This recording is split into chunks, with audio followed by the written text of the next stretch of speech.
ila roho mwamba iliyotumwa kinyume chao ikaondoke, isionekane kwa maisha yake, isionekane kwa nyumba yake, isionekane hiyo roho. Nasema isionekane, ila isionekane, inakuwa na roho, inakuwa na roho, isionekane wewe, isionekane wewe, isionekane, isionekane, isionekane, isionekane, unatoka pale, unatoka hapa, unatoka pale, usionekane, ila sasa usionekane,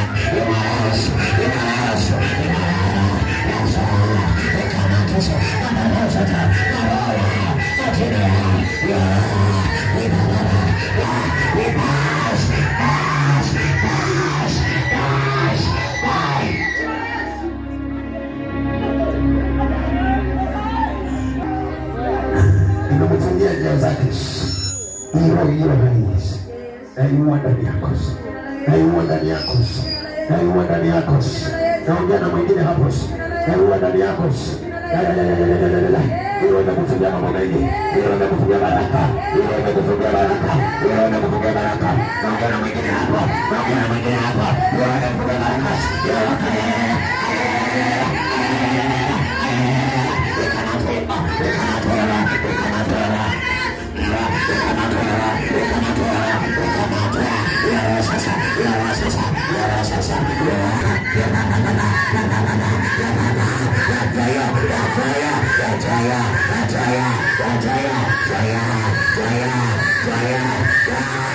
imeotesha mtoto wake akiwa amekufa.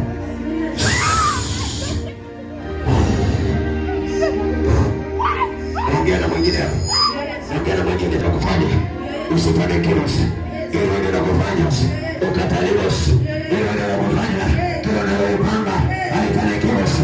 Ongea na wewe hapo, ongea na wewe hapo, hiyo sasa hiyo kifusa ukamatosa, ukamatosa, ukamatosa, ukamatosa, ukamatosa, ukamatosa, ukamatosa,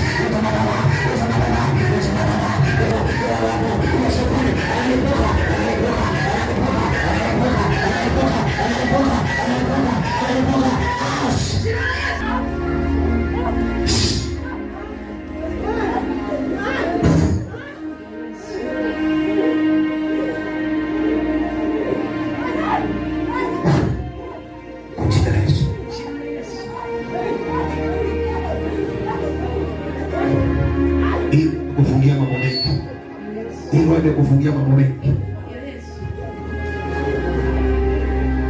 Unahangaika na kuna roho ndani yako,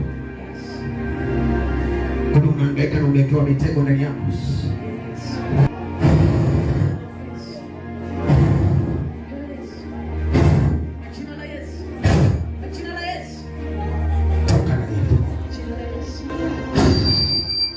Hiyo ndio inasababisha magonjwa.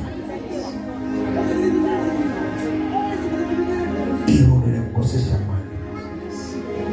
Ukisikia una maroho, Yesu alipofanya deliverance yake kwa yule mtu aliyeingiwa na kifafa, yalikuwa ni mapepo yameingia, na bila kukemea wewe, na kemea ile pepo ndani yako, na kemea kufunga ndani yako.